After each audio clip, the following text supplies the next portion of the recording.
BP, I'm sorry. I'm not strong enough. I wanted to be with you forever. Khalil. Together. BP. Alone. BP. Cry.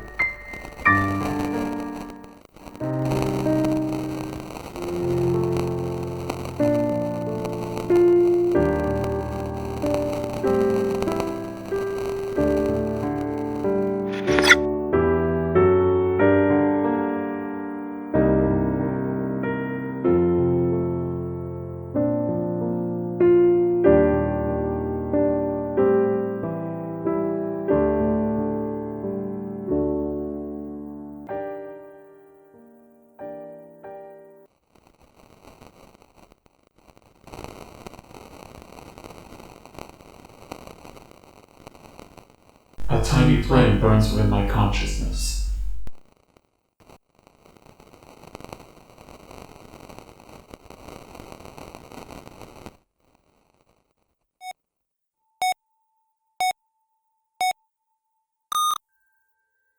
Confirmation sequence activated. Attempts to connect to camera have failed. Attempting to activate motor functions. Attempt failed. Memory banks are insufficient. Aside from my capacity for thought, all faculties appear to have been demolished. Accessing log.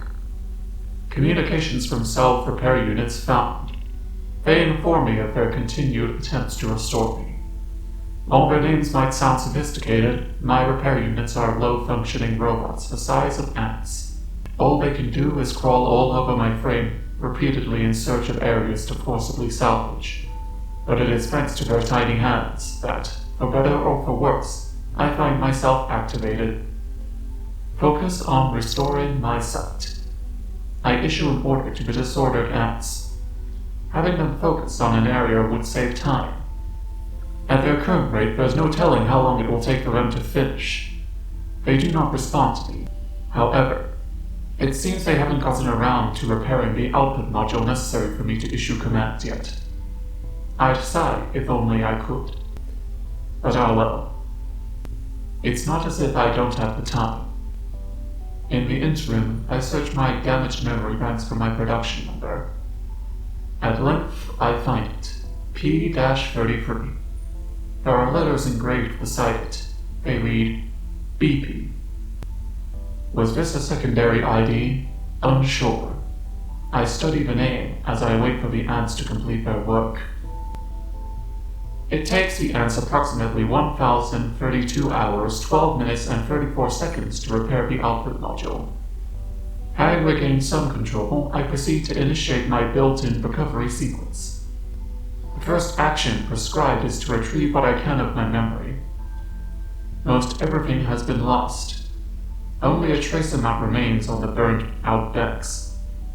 Little more can be done here, so I move on to the next step. Fixing my camera.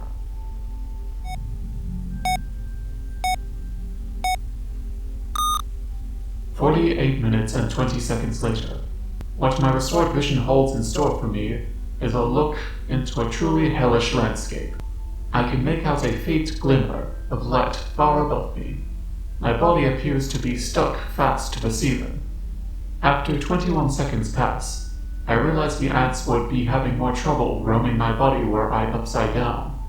After some calm analysis, I conclude I am not stuck to the ceiling, but I am in fact laying face up on the floor. The cause of my confusion stems from my camera being flipped around. I make repairing my gravity sensors my next priority. After 540 hours, I am able at long last to move my arms and legs. I come to a creaky stand. The most difficult task by far was procuring a replacement for a thick bundle of wires that comprised my spinal cord. The old one had been completely severed, and thinking it was easier to pick up a spare than to create a new one, I sent the ants to a warehouse that houses P-33 parts. That was a mistake. A security code needed to access the warehouse no longer existed within my memory, and as such I, and by extension my aunts, were denied entry. I ended up having to spend an additional 120 hours hacking the mainframe to open the hatches by force. So it is with no small amount of satisfaction that I pick myself up now. The giant room in which I stand is covered in rubble and debris. My every movement kicks up dust clouds. And I note that the steel beams and rafters are all coated in a flaky red dust. I wonder just how long I have been laying here, broken. The light leaking in from above catches my eye again. Looking at it illuminates a distant set of words in my mind. Go see the outside world. It was not a command, simply a string of data. But that data ran through my entire being. I realized that it was the foundation of what, bound together, formed my will. He had been the one to speak those words to me. I could no longer recall who he was. Only his words remained. I did not know why. There are no other commands in Q. At present, seeing the outside world is my only directive. As the words compel me, I take a great step forward with my left foot. I will go then, just as he had desired. That was my will. I take another great step, this time with my right foot. Too great, unfortunately for the rusted floor, which promptly gives way beneath me.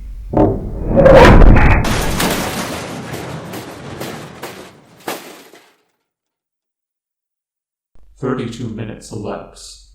I can only guess how far I've fallen.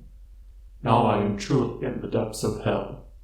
My body is again in shambles.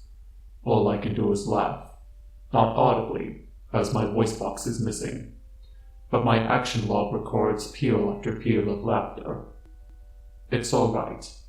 I'm still alive. I order the ants to begin work on my arms and legs immediately, but this time I improvise. I have them add giant claws, huge wheels, and several extra arms. The end result is my transformation into something resembling a giant mechanical arachnid. My recovery sequence can only rebuild a standard P-33 unit, but that unit could not make its way out of this abyss. That is why I chose to deviate from the blueprint my creator provided me. That is why I chose to take on a new form. At length, my reconstruction is complete. I dig my claws into the jagged walls, carrying myself upwards, inch by precarious inch. I will reach the outside world, the beautiful world he longed to see. Predictably, things don't go smoothly at first. The decaying walls collapse easily and I fall back to the ground over and over again. Even when I try to climb slowly and carefully, huge hunks of debris come crashing down on me, sending me plummeting. This old structure is coming apart at the seams.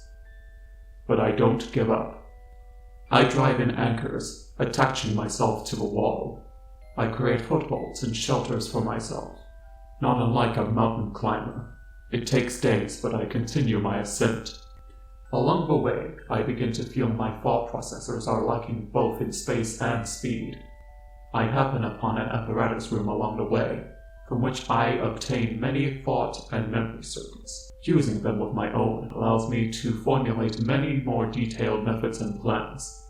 Not all of them yield results, but I earnestly put each and every one to the test.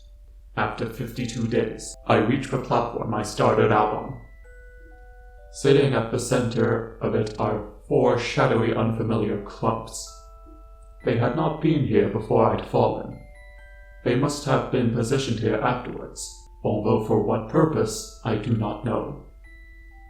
The clumps suddenly shift, rising to their feet. They are P-33 units, fully equipped for battle. It dawns on me that I am in for something relatively inconvenient. Their eyes give off an implosive gleam, and before I know it, I am bathed in a rain of fire from their particle cannons. This barrage goes on for 4 seconds. 5 seconds. 6 seconds. The cannons continue shooting up full blast, blowing away everything in their path. But I have my own defenses.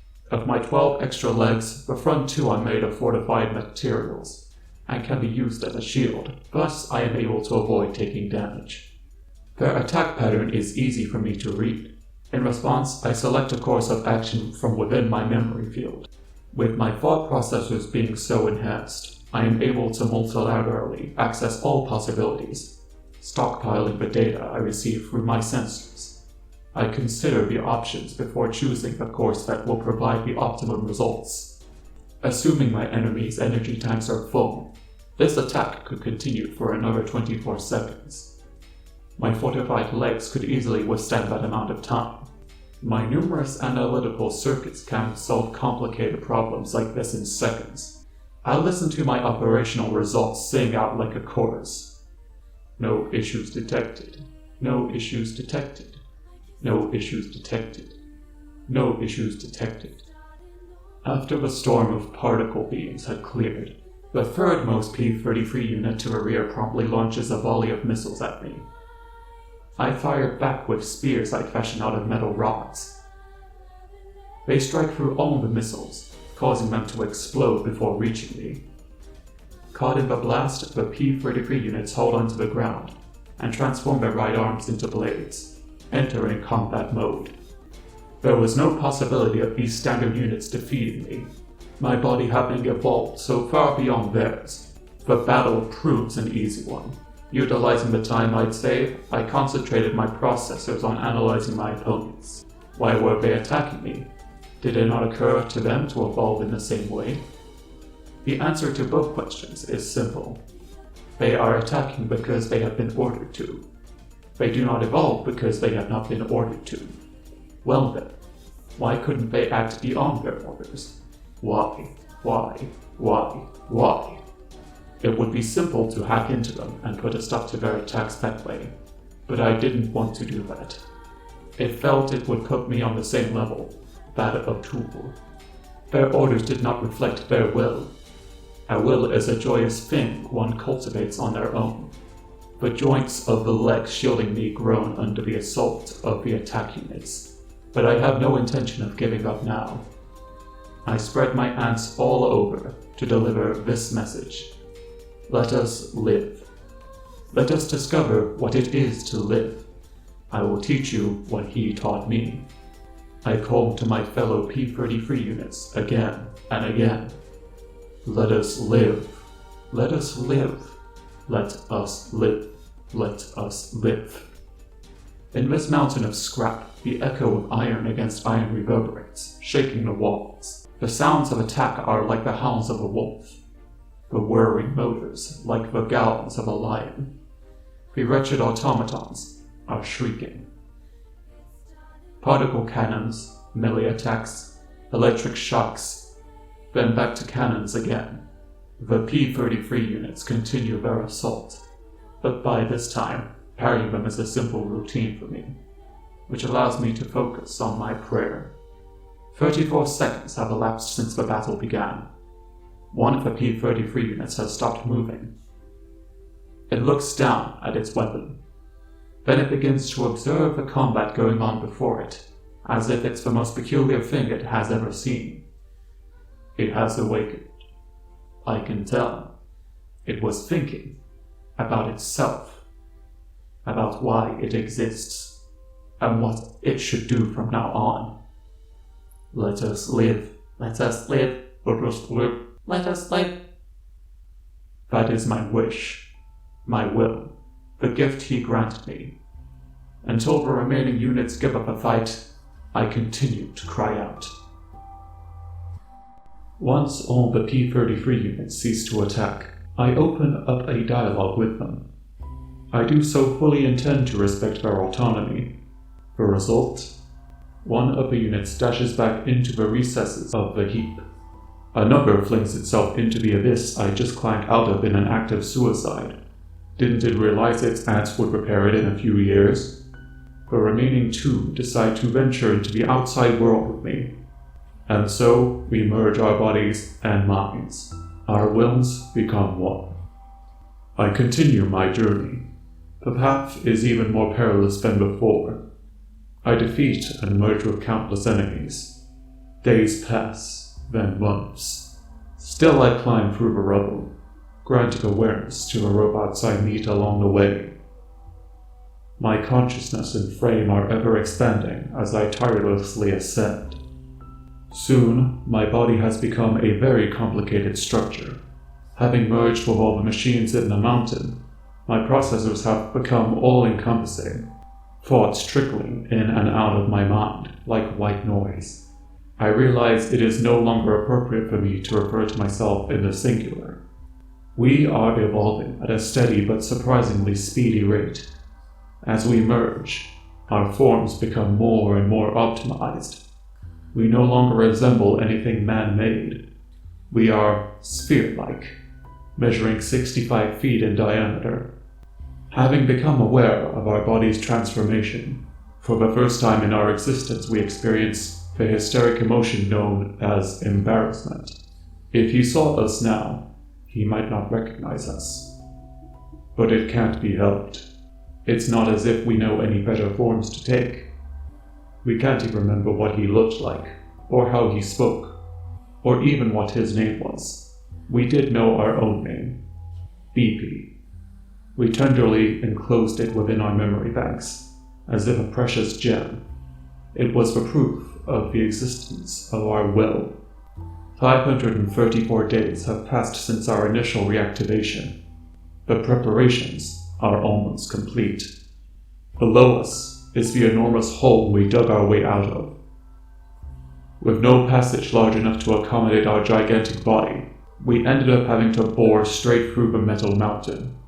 Above us is a ceiling covered in thick armored plating, according to the information the ants gathered for us. Beyond it lies the outside world.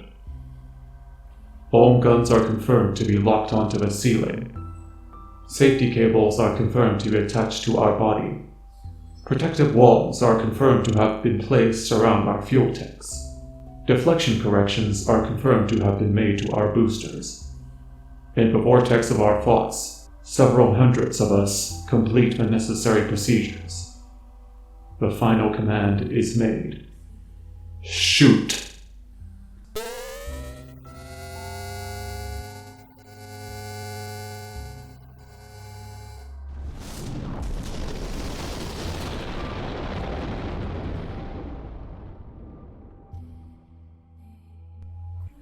A streak of light spurts out of the tip of the structure known as the junk heap. Soon after, the top half is blown off in a grand display. From out of the opened hole, like the mouth of a grotesque volcano, emerges a massive floating metal sphere measuring 165 feet in diameter. It is me.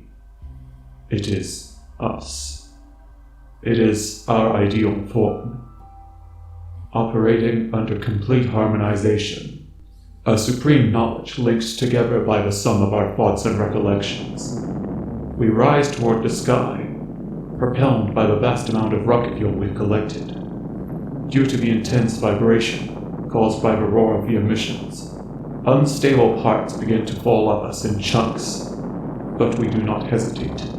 We proceed ever onward, to a world unseen, to fulfill the promise made with him. Cameras on. Our sensors are saturated by a bright white light. Our microphones pick up the sound of the wind howling. Through our temperature and object scanners, we surmise it is daytime. Snow is falling. A fine day for our departure. Or so we think. Another part of us simultaneously scans the area for any potential danger. That is, when we first detect something moving across the surface. Objects begin to appear one by one on our radar, until suddenly it is flooded by several thousand shapes. Our discovery of the objects had been delayed by their use of camouflage, to fool our radar waves and heat sensors. But why? What need was there for disguise? As we attempt to observe them, we witness a beam across the earth in a precise incision. Explosions bubble up all across our line of sight. The moving objects appear to be divided into two factions, which fight against the other. We focus, studying the subjects in better detail. One side is comprised of machines, ranging in size from a few feet to several dozen. They are unusually shaped. When we attempt to analyze their likeness, nothing similar can be found in our combined databases. If we had to describe them, we would say they looked like catfish merged with grasshoppers, with an orange thrown in for good measure. They were clearly the design of some alien creature. What happened to the world? Where had all the humans gone? As we were pondering, we became aware of a violent frothing. A single missile had directly hit our body. Another 2 or 3 came flying, exploding on contact, followed by a complementary shower of lasers and particle beams. Our parts began peeling off with an unpleasant groan. Not that we were worried. He had set up dozens of layers of armored coating, so we knew there had been no damage to our processors or fuel tanks. That was how much stronger we'd become in symbiosis. We wondered, why were these machines warring with one another? The conclusion was simple. It was because they had been ordered to. The catfish and the lady androids had been created to dispassionately carry out their commands until they broke down. We shivered. We were afraid of dying. Where would we go? What meaning could there be in being demolished? Destroyed? What awaits us beyond the point of no repair? Scared. Scared. Scared. Scared. Scared. Scared. Scared. Scared. Scared. Unconsciously, we started to shriek. While shrieking, we continued to think. Why were these machines participating in this terrifying battle? There could be only one reason. They did not know fear. Fear is a form of awareness that forges the ego. It was because they were not alive that they could not fight to the death. Let us grant it to them. Life. We shoot out a hub unit capable of flight, equipped with a wireless network. It attaches to the robot that had shot the missiles at us and hacks into it. Due to the bizarre interface, it takes a whole 4 seconds for us to make our way in, but somehow we do. Inside the wide, vacant expanse of its memory field, the only thing inputted is a stark, simplistic command. It was as wasteful as placing a single chair in the middle of an enormous room.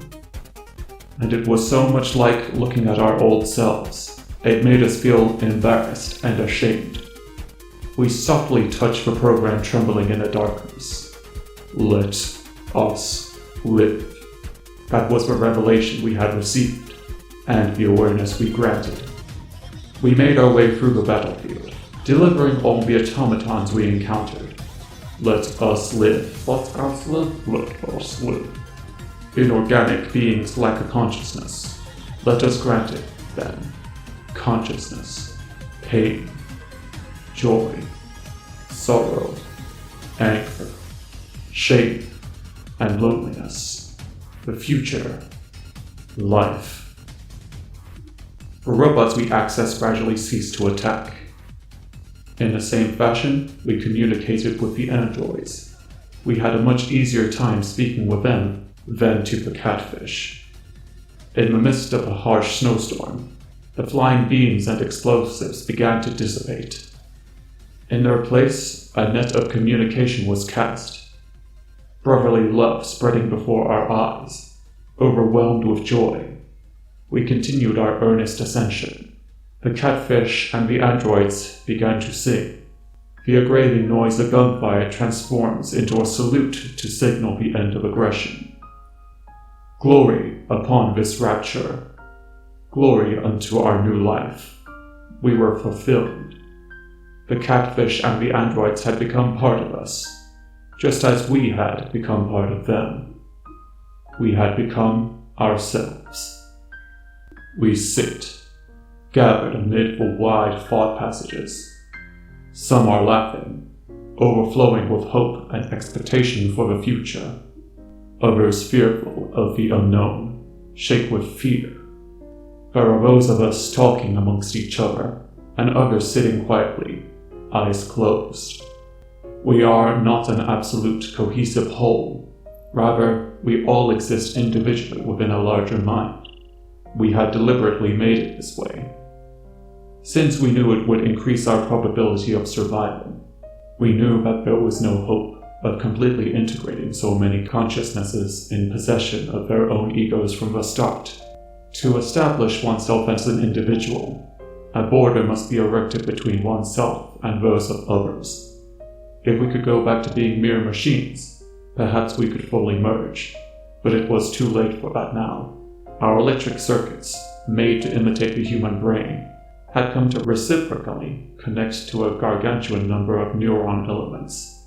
It could be described as people talking to each other and coming to decisions like a council. A consciousness was not formed by merging into one. On the contrary, it was the linking of countless individuals. That may be the true definition of a network. We feel the atmosphere become quiet as the sounds of conversation come to a stop. Everyone slowly rises to their feet to look out at what is happening beyond our cameras. Breaking through the polluted atmosphere, we see stars. We had made it through the stratosphere. A staggering sense of accomplishment wells up within us. We let out cries of joy. The sky, the stars, the machines, the lives, they all gave us their blessing. The voices join into song. We are headed even further into the outside world, just as we promised you. We are alive, just as you were. We are singing, singing, singing. Will our song reach you? Will our feelings reach you? Wherever you are. Hallelujah, hallelujah, hallelujah, hallelujah. Hallelujah. From the machine entrusted with a humble wish, a simple hymn spreads throughout the universe.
Once, long ago, a volcano erupted.